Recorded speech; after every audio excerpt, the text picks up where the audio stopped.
Hi, everyone. You're listening to Backstory. Let's hear it on WTBR-FM, Pittsfield, with Roberta McCulloch-Dews of the Mayor's Office in the city of Pittsfield. Thanks for tuning in. Today, we have with us the illustrious Shirley Edgerton. I probably could have just said Shirley, and that would be enough. Like, you know how we say Beyonce or Madonna or Prince or Michael. But for those who may not know, Shirley is a long-standing community activist and fierce youth advocate in the city of Pittsfield who wears a multitude of hats and is seemingly everywhere. And today, we're going to get into her story. So welcome, Shirley. Welcome, and thank you for that introduction. You're welcome. You have officially joined the ranks of the one named individual. So if we just say Shirley, people say, oh, yeah, I know Shirley. So, all right. So let's start with a brief background. In 2015, you retired from the Department of Developmental Services after a 25-year career. You are a founding director of Youth Alive, a dance troupe which is more than 20 years old. You are the founder of the Rites of Passage and Empowerment Program, also known as ROPE, and you are the founder of the Women of Color Giving Circle. All right, I'm going to continue because this brief background, again, there's a lot to it. You are the cultural proficiency coach for Pittsfield Public Schools and a consultant for cultural competency training. Okay, and for your life's work, you've been celebrated with countless accolades and awards. You've been featured in the 2016 film, A Small Good Thing, and you have been bestowed with honorary doctorates from the College of Our Lady of the Elms in 2018 and from MCLA in 2019. That's quite a resume, especially for someone who's retired. So, it's very impressive. So, while praise is a good thing, Shirley, I know, just knowing you personally, that this has never been your motivation. You have always been about the why and the reasons behind the work. So I just want to get started by talking about how you got on this path of advocacy. And you grew up in Mount Vernon, right? Yes. All Mount right. Vernon, New York. All right. Right. Yes. I know Mount Vernon, too, because my grandmother's house was in Mount Vernon. It's in Westchester County, for those who may not know. And you've often shared the story that your maternal grandmother, your aunts and mentors in the African Methodist Episcopal Church helped to shape you. Yes. I'm curious that with such a strong force field of support around you, what was life like for you as a teenager? Well, it was interesting, now that I reflect on my beginnings. I was amazingly shy. Okay. For a long period of time. Transitioning from the South to the North was quite an endeavor. My clothes didn't look like the other students, so I was teased about my clothing. I had a very heavy Southern accent. You did? Oh, yes, I did. And between my peers teasing me and, using their example of the Southern drawl. Yeah. And the school system actually deciding that I had a speech impediment. Okay. So I was put into speech, and with those processes, I pretty much lost my Southern accent. And but then after a period of time, thank goodness for my grandmother's insight into and her focuses. It was about education and God. Right. Those were the two priorities in our lives growing up. And I was surrounded by these very strong women in the Amy Zion Church. And they saw in me what I never saw. Never saw these things, And they helped instilled in me that I had a lot of positives, that I had abilities around leadership. They taught me how to create stories, which was pretty amazing. Yeah. My pastor's wife, we would learn scriptures, and then she would have us to write a story. And then somehow I evolved into taking those Bible stories and making them modern day stories. So interesting. Yeah. So like the prodigal son. Yeah. That was one of my favorites. I wrote a story, a little skit, and we ended up doing it in church. And the prodigal son ended up going to 42nd Street and then engaging in activities. Really? Oh, yeah. That was my modern day version. And that's how I got on the road of writing. They taught us to be of service to others, and I very much understood and appreciated what had happened in my life. Would you say then that the church as it was, especially as it's known as the Black church back then, it was the center I would say the center of life for the community, and so that was where young people were able to get encouragement. That's where they learned a lot of things. So you're an embodiment of that experience. That's right, absolutely, in every sense of the word. And there was a time where we lived physically right across the street from the church. So you were there all the time. All the time, all the time. So, but I'm extremely grateful. Because the virtues and the characteristics that people see in me today, it all stemmed from my family and their sense of God and the church I grew up in. I'm curious, if your family never moved to the north, what do you think your life would be like if you had stayed in the South? Wow. Who would you be? That's an interesting question. I'm not sure of the opportunities because the church that I grew up in was large in size. And the pastor and his wife were very intentional with their relationships with young people. And I'm not sure if the way I love to travel, again, I learned that through the church. And I learned to appreciate that. So I'm not sure if I would have had all of those opportunities if my grandmother stayed in the South.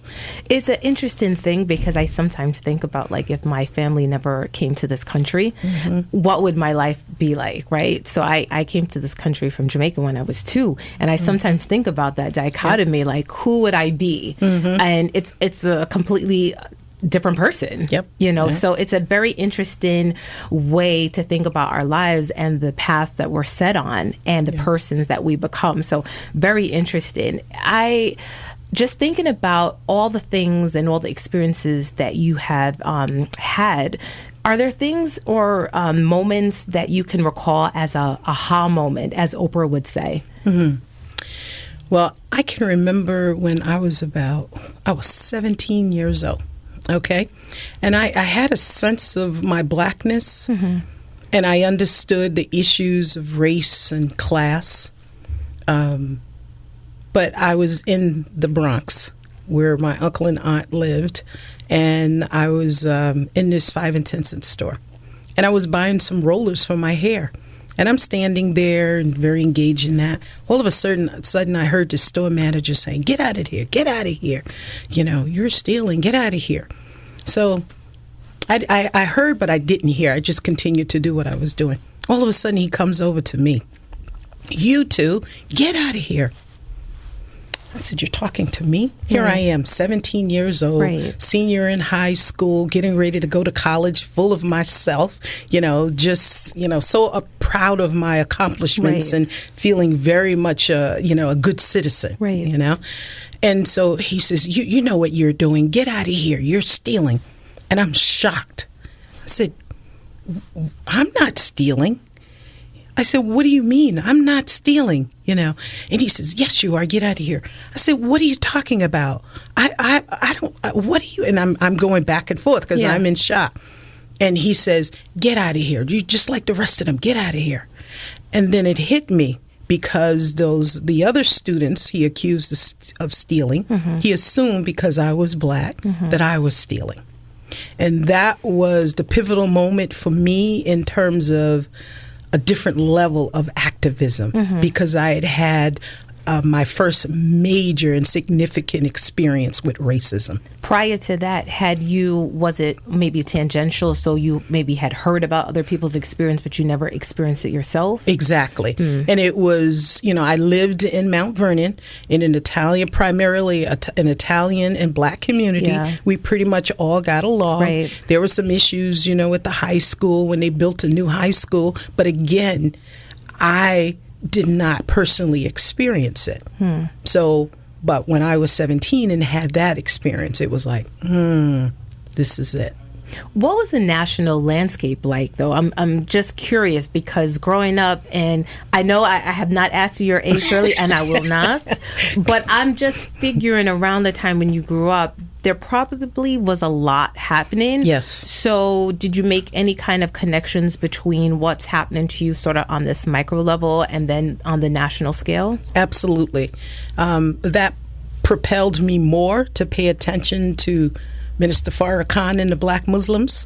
I was always very conscious of the Black Panthers, but from that experience, then I became, I not so much moved out of the church, but I increased my level of focus on the issues surrounding race.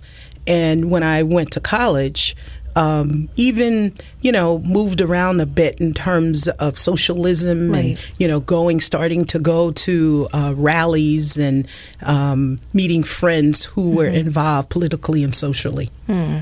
How did that vibe with your grandmother? Oh, my goodness. Well, my grandmother had died when I was about 14. And so then I moved with another uncle and aunt. And that was not welcomed in the household. I was told not to bring any more Black Panthers papers into the household. I was admonished about going to listen to Minister Farrakhan because I was venturing out and doing that. So it was not well received. It's an interesting thing because we know that, like Dr. King today, he's he's revered. But during that time, there were many people who thought of him as an agitator.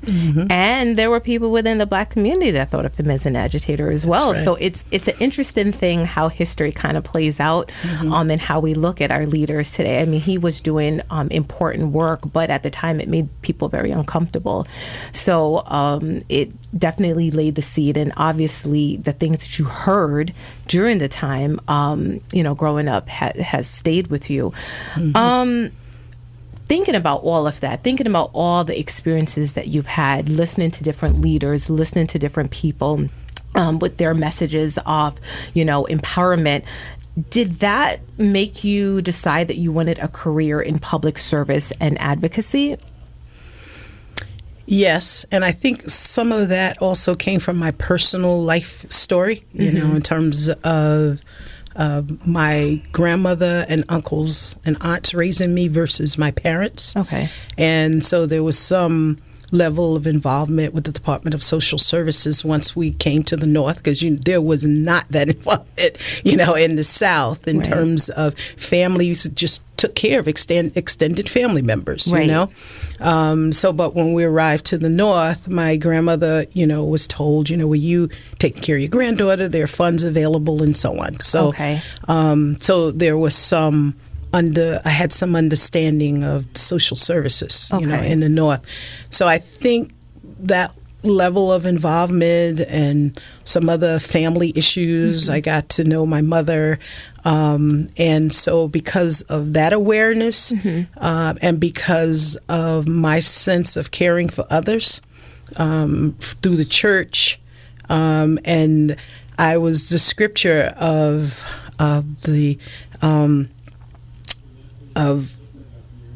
your responsibility if you're blessed, how it is your responsibility to give and share with others. Well, I think it's to whom much is given, much is required. Yes. and I thrived on that. Yes. I constantly thrived on that scripture, and so I think just from those life experiences that's how I moved into service. Okay. Well, we talked about a little bit about retirement, and I think if I look in the dictionary and I look up the word retirement, I will not see your picture. Yeah.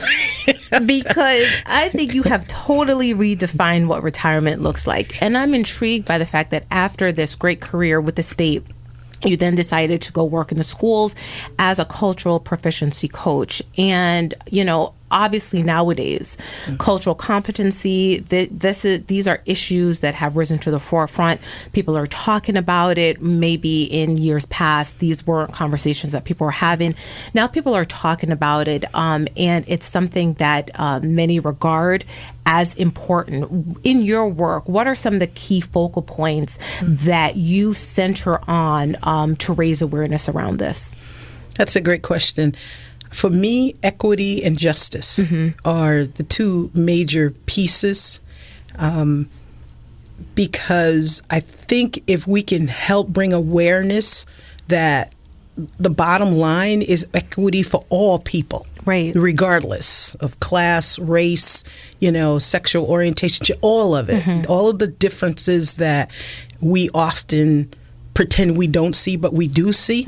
If we could understand that the next person just wants the same opportunity that we have, right, that's a bottom line for me. And then justice. If we don't offer or ensure that there's an equitable or there's equity, then we need to be just in our response to the inequities that people are exposed to. Okay. Whether it's historical, systematic, whatever, individual, large picture, organization, whatever the level, I think, for me, it's equity and justice. So what would that look like in real life?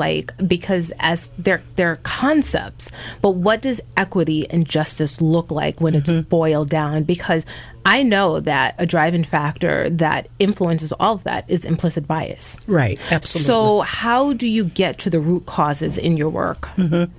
Well, again, I think a big part of that is bringing awareness to the fact of humanity, that through socialization, through life experiences, through what we read, through the way systems are designed, that there are inequities that exist. Right. So that's the first level, is bringing awareness to that and helping people to understand that without the feeling of guilt. Yes. Guilt gets in the way. Yes. We don't want people to feel guilty. Yes. We just want you to be aware that there are inequities, and some of those inequities you didn't have anything to do yes. with. Okay. That's so important. Right. They're systematic. They're historic. Right. Okay. Right. And so if we could get people to understand that, right, and understand that people's needs are different. Right. Okay. What one student needs, another student may not need. Right. So that difference should not impact those students in any negative way. It's like if you think about your children, you could have multiple children and they have different needs. Exactly. You want to give them the same love, but you also have to give them different things because they might learn differently. That's right. They might have different needs. You're not just going to say, well, I'm going to give everyone one size fits all. That's right. Because they have different needs. So right. you have to accommodate those needs. Right. And if you would do it for your children, and if you think about that's sort of like your first group, your team, right? Thinking about it on a larger level, like how do you address the needs of people who are different, right? And giving them and meeting them where they're at. So that's so important. And I think the part that you said also about the guilt, because people will say, well, I didn't do anything. And you're absolutely right. You didn't, but it's not the individual, it's the system. Exactly. So it's more about the system and raising awareness about the system and how the system came to be. So very important, and it's important work. And obviously, you do consulting with this as well. Yes. So where do you go? Do you go to schools within Berkshire County as well? Schools within Berkshire County, beyond Berkshire County, businesses.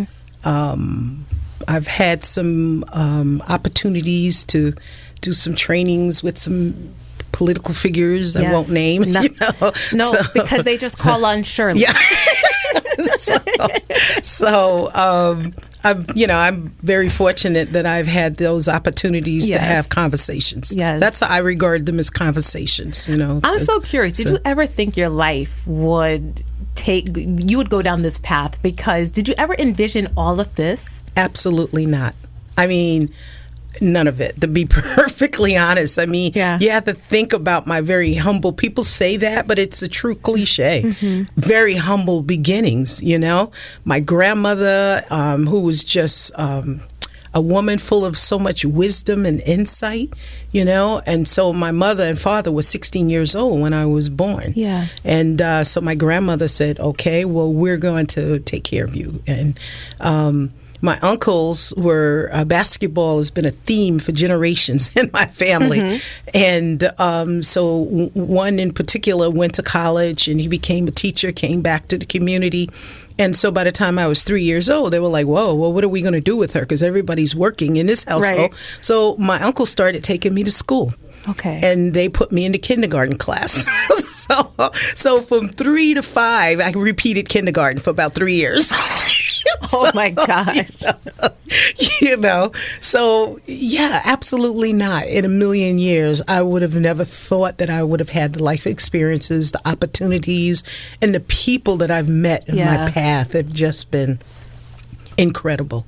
Wow. Well, I think it speaks to the cliche that when it says it takes a village. Yes, absolutely. And what you've just described is how everyone pitched in and the family and people outside the family circled around you to make sure that you were raised well, you were raised with love, and that so you could be set forth into the world. So it's kind of not surprising like how you, that same love that you were shown, that you show so many in our community.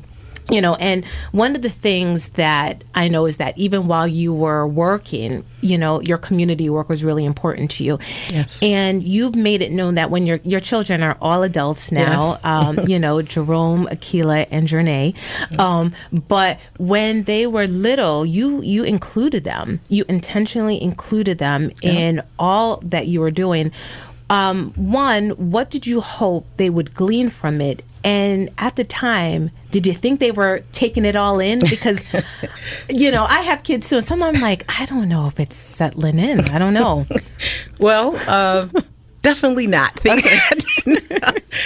And their father and I were very intentional with their activities because both of us understood and felt like positive activities result in a positive life. Okay. Opportunities. So we wanted them to embrace who they were as individuals, as young folks of color, and folks of this community. So it was like this 3 different levels. So we would take them back to New York to ensure that they were exposed to Black history, to celebrate their Blackness, And when opportunities were available here, we did likewise. And then part of our role was to help to create some of those Black celebrations.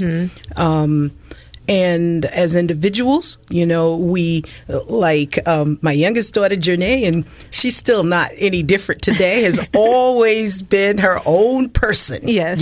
She did not want to follow in the footsteps of her big sister who was a ballet dancer and, did these other activities. So if Akila did ballet, then she wanted to do African dance or no dance at all. Okay. So we recognize this, you were talking earlier. Right. Each child is different, and you need to respond that way. Yes. So she loved horseback riding. So she participated in horseback riding. Okay. So you indulged the interest. Absolutely. Absolutely. And of course, as their father and myself grew up with religion and church life, that was a big part of their lives as well. Obviously, because we know Akila, she's a pastor as well. That's her. Well, that's part of her work because she has a day job too. Yes, she does. But that is a big core aspect of her being, and also for Jerome as well. Yes. So obviously the impact stayed with them. And Akila actually, she and another young woman, Erica Young. Yes. They founded Youth Alive more than 20 years ago. Yep. So I'm just doing the math now. They were young people when they founded this. Tell me a little bit about the landscape in which when they founded Youth Alive, and why did they decide to establish this group? Well, there was a Sunday afternoon program. They wanted to participate as young people. So they came to me and said, well, we want to do a step. I said, what do you two know about stepping, And, well, we know how to step. I was like, okay. I said, fine. Okay. Find a few other young people and choreograph your step, just made a statement to them. Okay, so they went and rallied their siblings and buddies. So it was 5 of them, and they did this step afternoon church program. Yeah. And people like, oh, that was beautiful. Yeah. You know, as good parents who were like, oh my God, that's just beautiful. And so they came to us and they said, well, we want to participate in the gathering, which was coming up, you know? And we were like, for our listeners who don't know what the gathering is, Shirley, I'm sorry. What's the gathering? Okay, the gathering is the oldest African American celebration in the Berkshires. Okay. And it usually takes place in Pittsfield during the summer months. And it's just an incredible festival, community-wide festival. So they wanted to participate in that because everyone looked forward to the gathering as they were growing up. And we're like, okay, you know, so we figured we'd get them a little outfits, and we did that, and they performed their little step. Well, we did not expect the reaction from the young people in the community. They're like, we want to join. We're like, join what? There was no group. Yeah. This is just a bunch of kids out of the church. You know, there's nothing to join. So we were telling people, well, there's nothing here to join. And so then that's when Akil and Eric said, oh, well, we need to start a group, you know.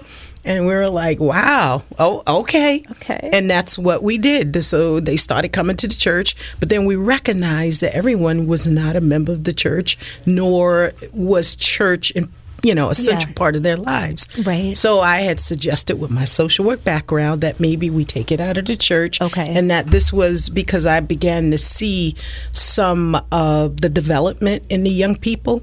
I said, this is a prime opportunity for us to begin to help develop our young people in the community. And that's what we did. You know, I've volunteered to be the director. Yeah. And their father, you know, who also knew step and so was a musician. Stepping? Were you stepping? Step what?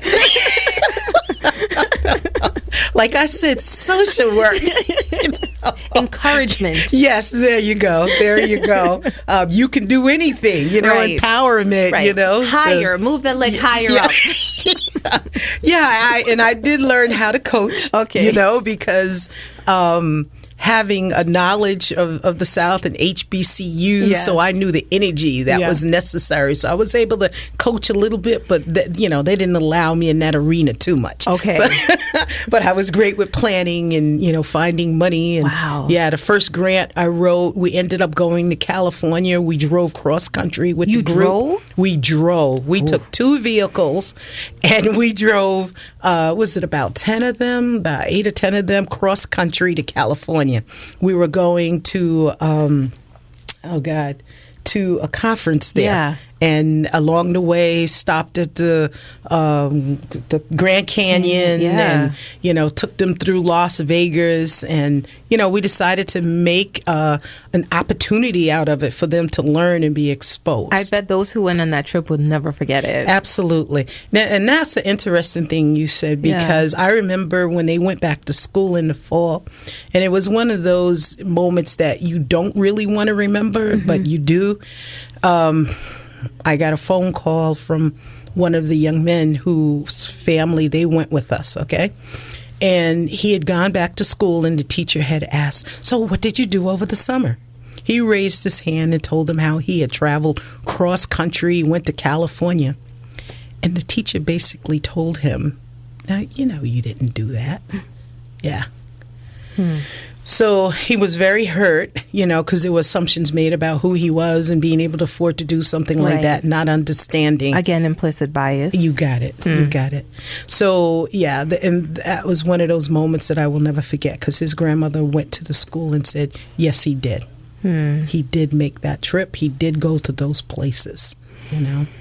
So. Right. And that's a tie into, again, why the work that you're doing is so important, because, you know, it's examining those thoughts and the reasons why we think the way that we do, the reasons why we have snap judgments and preconceived notions. And with Youth Alive, you know, one of the things, of course, they were dancing, but to your point, you were shoring them up as individuals so that when they, you know, would go out into the world, they would be productive, they would be confident in their abilities and in who they are. Right. And so these kind of programs, it's so important. And when you think about like art and music, especially in schools and stuff, when you're thinking about budgets and stuff, those are like sometimes the first thing to go. That's right. But the creative aspect of development is so important because it taps into a key part of who we are as individuals. So it's so necessary. So even if they weren't getting it in other areas, they had Youth Alive. Right. Absolutely. They had Youth Alive. And research tells us that there's such an impact on the whole being. Right. You know, and that it makes a difference in their grades in school. Absolutely. It makes a difference in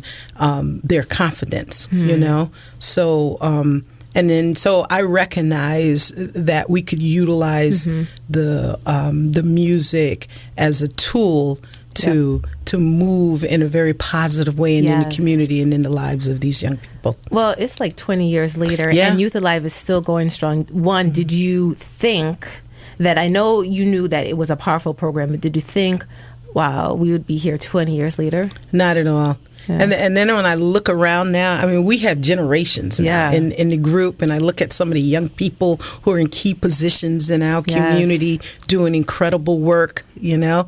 And it's so funny because it was like each time when I decided, okay, folks, I'm retiring out, it was like they would sense it. Yeah. It was so interesting, and I would say, I'm going to give it up now. Yeah. And then somebody would say, well, what are you getting ready to do?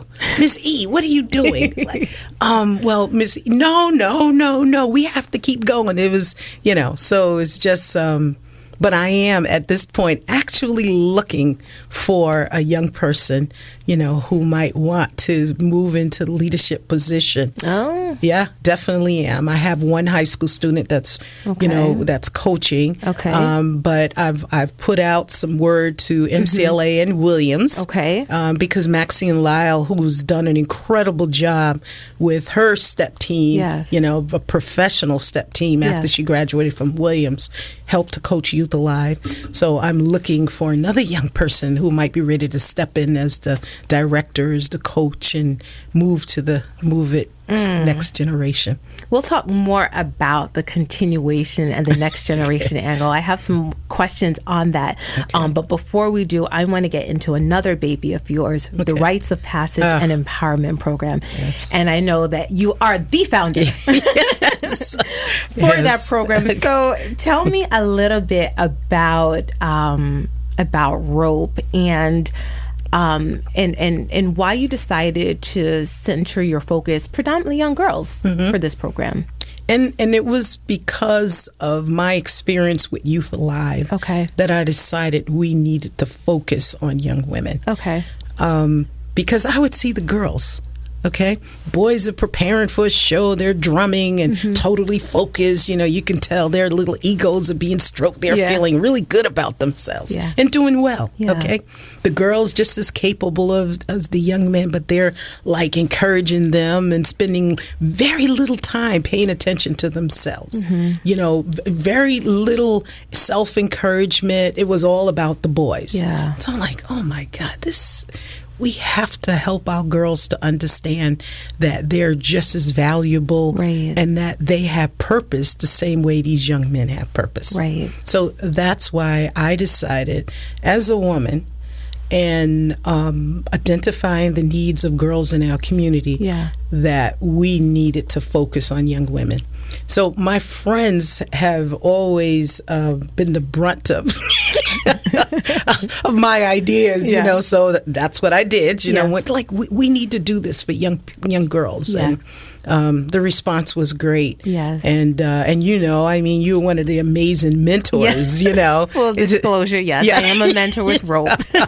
You know, so it's just been an incredible journey of successes for the young women and the way the community has embraced the program and the the young people that have graduated from high school, Yes. the numbers. I mean, our numbers are greater even than the national level in Wow. terms of graduating from high school, attending college, and finishing college. Right. Because you know that that's a feat also. Right. To be able to finish. It's one thing to enter, but finishing Right. is a different story. Right. And I think that's the beauty of rope, is that we don't just prepare them and send them off. We stay with them. Exactly. So there is that love, that continuation.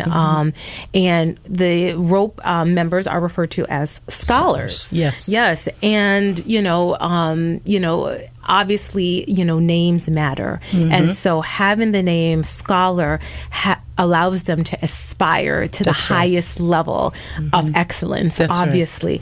But we know that with every success, we know that, there are stories of perseverance, there are stories of resilience. Do you recall, just any, anecdotally, a story of perseverance or resilience that stayed with you, struck you? Well, there are lots of stories like that, but I think of a senior, current college senior, and she had major challenges just entering college, she was homeless in junior and senior year. We couldn't get information to complete her FAFSA once we convinced her that she even had the abilities to go to college. So we told her, yes, your grades are not ideal. They're not of excellence. But that does not mean that you don't have the ability to do the work. Right. You had a lot of obstacles and challenges growing up.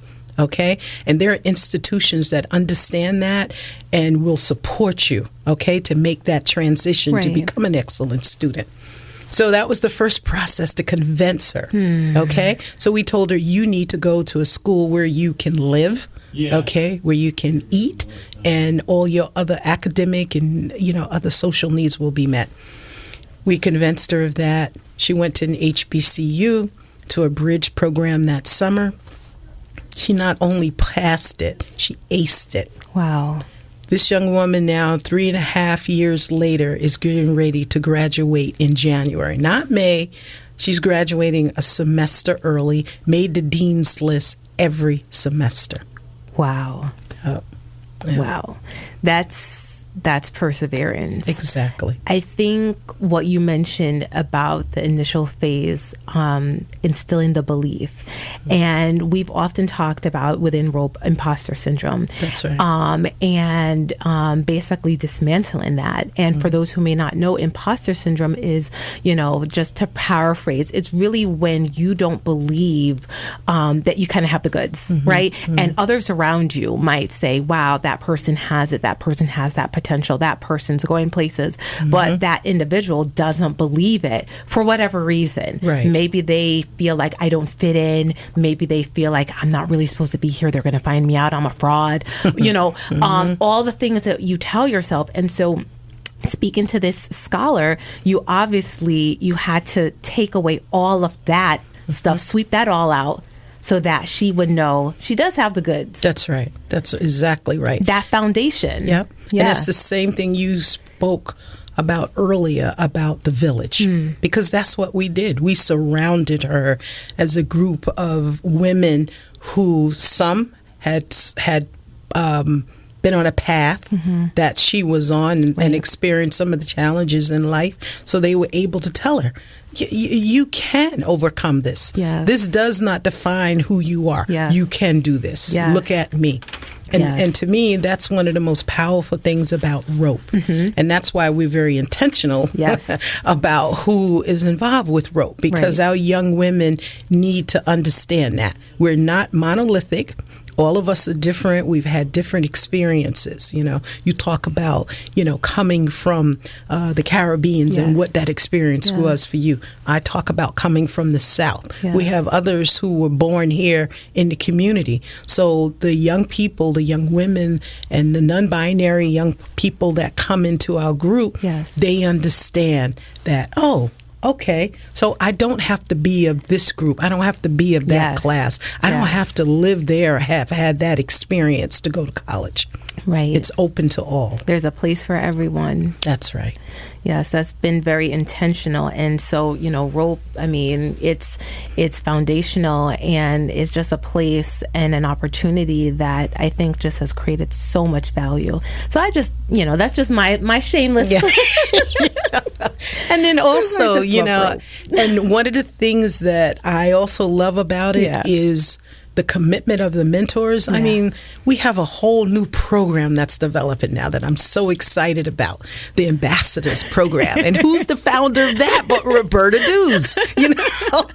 A whole new level, and to me that is like so important because that ensures that we will have a future in this community. Absolutely. It's that pipeline, of, knowing that the little ones, they need to be exposed to, and just knowing what the influences, right? I mean, growing up, we never had to contend with social media. That's right. But they do. And at a younger and younger age, like, they are exposed to all these things. And the thing is that technology is a great thing, but there are elements of it that seek to say you're not good enough. And so the work that we are doing is basically to say, actually, you are. And if we can get that message to the little ones so that by the time they're able to enter the rope program as scholars, and they get that in their mind, it's like ingrained in them that they know you are enough. It doesn't matter what the world says. That's right. You are enough. Absolutely. Then we've, I guess, done our job. And that's such a critical period because they're getting ready to middle school. And for some young people, that's the most challenging period. Middle school is, I call it's the wilderness, because so much happens in middle school, and that's where they need the most encouragement. And that village concept that you mentioned is so important to say, you're surrounded by love. Like, there might be all this other stuff going on. That's right. But we're just gonna surround you. I'm curious, Shirley, with all of the mentoring and all of the cultural competency work and all of it, what keeps you up at night? When I feel somehow I've failed a young person. That's so funny. I just had this conversation with someone on my way here.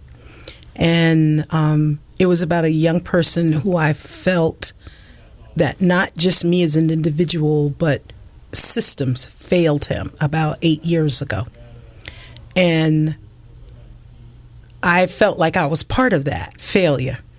And all of a sudden, this young person has come back into our lives and into the community. And to my surprise, the individual said, "You were one of the few that believed in me and tried to help me."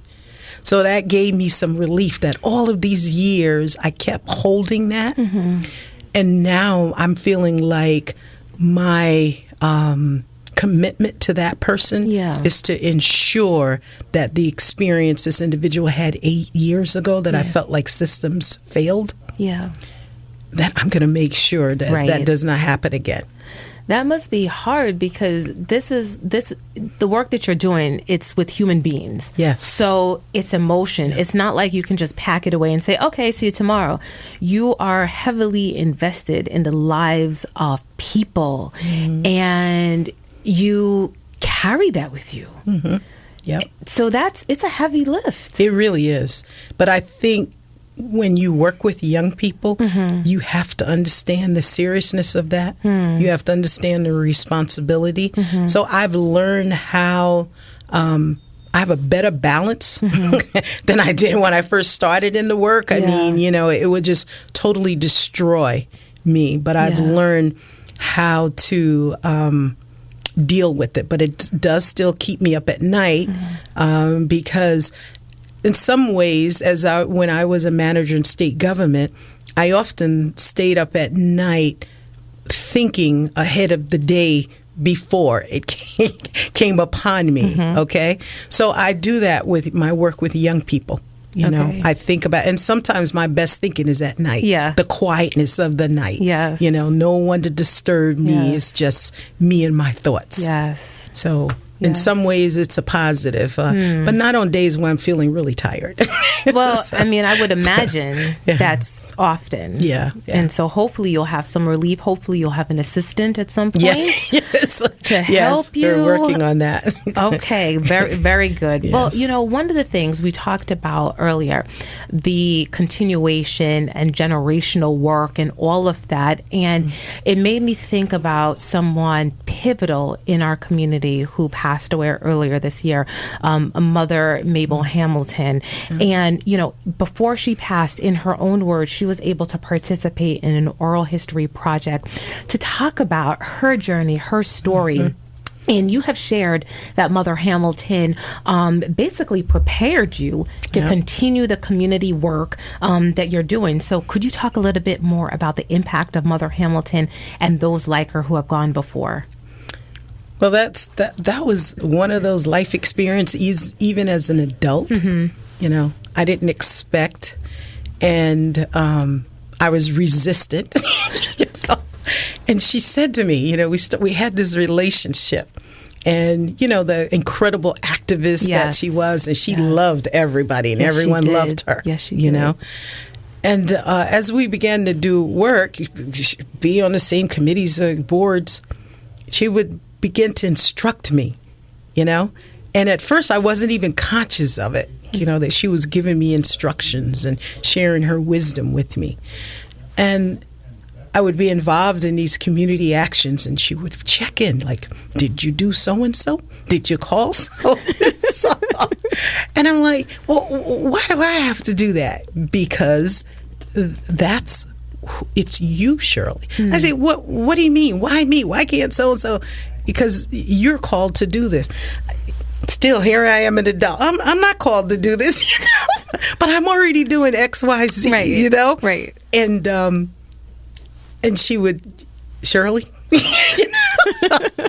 When I was with Sister Hamilton, I would feel like a child again because, you know, I felt like, well, I'm already doing enough. Yes. And she's telling me, no, this is what you need to be doing. Yeah. And then, but this, I will never forget this conversation when she said, you know that it's you're next. Her and Reverend Durant, one day, we were involved in this community issue, and I was with the two of them, and they had this conversation with me of passing the torch. I was like, not me. So they sat you down, yes, and said, we need to talk to you. Yes, we were dealing with a community issue. Okay, had come from a meeting. And the three of us were together, and they said, well, you know, we're passing the torch to you. It's like, what? I passing the torch? No, not to me. You know? No. Is someone else joining this meeting? Like, no, you know. Right. And Sister Hamilton said, yes, Shirley. Yeah. You know, Sister Hamilton, come on. I mean, all of these people are out here. Reverend Durant, yes, Shirley. Yeah. You know, and it was like the two of them gang up on me, you know. In the kindest and most gentlest ways, because they never raised their voice. Exactly. Yes. Exactly. Never raised their voice at all, you know. And then they're telling me, you know, what it is that I'm expected to do and that I'm the one, you know. And I'm like, oh, my God, you know. And you're talking about a sleepless night. Yeah. And I had to really think about that. I'm like, because I had so much respect for these two human beings, the work they had been doing over the years in the community, the successes and the way they had impacted people's lives. And somehow I just never... imposter syndrome, maybe. You know, I just never pictured myself as being key to this community the way they envisioned my future. And they saw something in you. Exactly. The same. And that's why I think I felt like a child talking to them, because I'm like, this so much reminds me of when I was coming through the church and they were giving me these responsibilities and I'm questioning whether I could do this or not. Right. But, so I Sister Hamilton, I just had the utmost respect for her and love for her. Yes. She had so much patience with me, and you're so right. She never raised her voice. No. Never raised her voice, No. you know. But she was all until, you know, even like a couple of weeks before she died, you know, I went to visit her. And again, there was something going on in the community. Shirley, did you do so-and-so? I'm like, oh my gosh. So the only thing she ever told me she was disappointed about was that when we started traveling to Africa, that I didn't take her to Africa. But I will be eternally and always grateful for that relationship. Yes. Well, I think obviously, she would be proud. She would be proud. Reverend Durant would be proud because you're doing exactly what they asked you to do. So, you know, thinking about that as well, preserving legacy and preserving like heritage and history, you know, the Lift Every Voice festival that you co-chaired with the late Don Quinn Kelly, that was pivotal. And just even, you know, in thinking about that festival, it was monumental. It really was. And, you know, I mean, looking back now, it's like that first year, I mean, there were like just over 100 events. You know, Tanglewood, Mass Mocha, Jacob's Pillow. You know, Don Quinn Kelly was a force. Yes, he was. He was a force. And we see how we don't have that festival anymore. We don't have it. One, tell me a little bit about how did it all come together? And I know, you know, our time is wrapping up soon, but how it all came together. And do you think we'll ever have something like that again? Well, first of all, I do think we will have something like that again. And really, this was the vision of Eugenie Sills. And her and I continue to have this strong, you know, close working and personal, you know, relationship. And this was a vision she had. And so she came to me just like I go to my friends with ideas and, you know, excitement. And she felt like, you know, a person of color needed to lead this. And so she brought it to me and said, what do you think? And I said, wow, I think that's powerful. And then I went to Sister Hamilton. What do you think? What do you think? And she felt like, oh my God, that's great. So of course, you know, I asked her if she would serve on the committee. And Don Quinn Kelly, because I've always had this extensive relationship with his wife, Sandra Burton, you know, who is just another major force in our community. And Don Quinn Kelly was coming to the community and was looking to get involved. So it just seemed ideal that he would be part of the steering committee. So out of that, those conversations, him and I, you know, decided that we would chair it. And so that's how we got started. Eugenie was a part of the steering committee. Well, thank you for that, you know, that acknowledgement, because it's always important to give credit where credit is due. So absolutely. Eugenie, she is, that's important that that she be, you know, regarded in that way. So thank you for that. But do you think that we'll have a continuation of that at some point? We've actually been having some conversations, the NAACP with Sandra Burton. So there's a great possibility that we will see. And actually, if COVID had not happened, there might have been some piece of that this past summer. But because of COVID, it didn't happen at all. So there are some conversations that are taking place. I mean, I'm just recalling now, Nikki Giovanni. Didn't she come as part of That's right. I mean, she came as part of the festival. Was that in the inaugural year or was that after? I'm trying to remember which year was that. That might have been the second year. One, because the first was, I think, 2011. Right, look at you. You're good at dates. And I think that year, one of our features was my friend there, from Sweet Honey in the Rocks.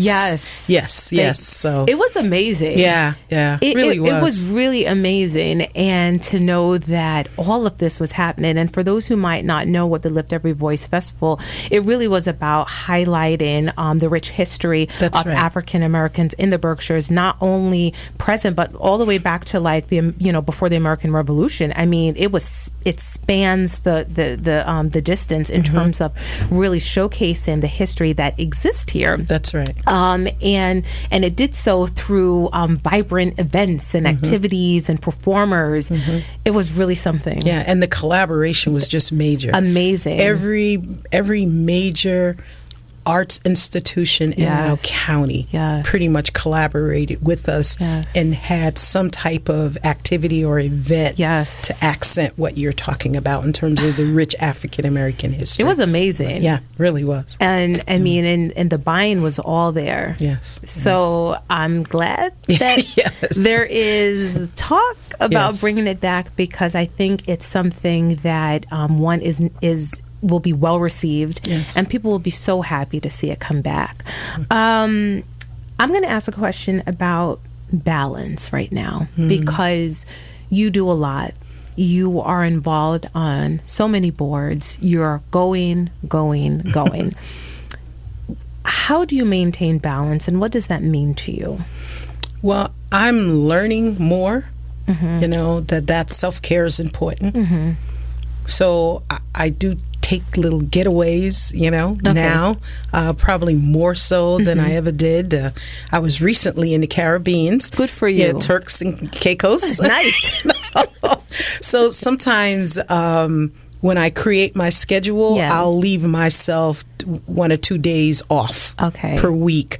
And sometimes that just means that I'm in the house, in the quietness, stillness of the house, or I'm a TV watcher. I love music. So it could be just that I'm sitting and listening to music. And because I have great people around me, they are constantly reminding me, Shirley, and my kids are like, my new mother and father. It's like, okay, mommy, don't you think you need to take it easy? You need to do this. Like, okay, parents, okay, So I am more conscious of my age. I'm doing little things to try to keep more balance. I am looking for that assistant, to help me relieve my load.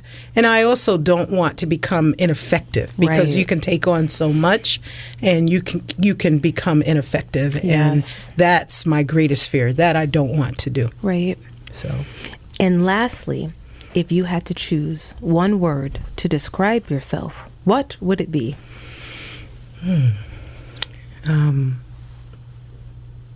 Abundance. Okay. And do tell why. Because I think I have many gifts. I think I've been blessed with many gifts and talents, and there's an abundance of love and service. That's what's within me. Yeah. And I get great joy from serving. I really do. So abundance of joy, abundance of service. So. Well, thank you, Shirley. It has been an absolute pleasure. I'm so glad that we're able to delve into your story, find out a little bit more about you. I think people often, they know your name, but they don't know your story. And hopefully now they'll have a little bit more knowledge about you, and knowing that the driving force behind your work is the reason, your story is the why. So I want to thank you today. Everyone, you've been listening to Backstory. Let's hear it on WTBR-FM Pittsfield with Roberta McCulloch-Dews of the Mayor's Office in the city of Pittsfield. Thanks for listening, and have a great day.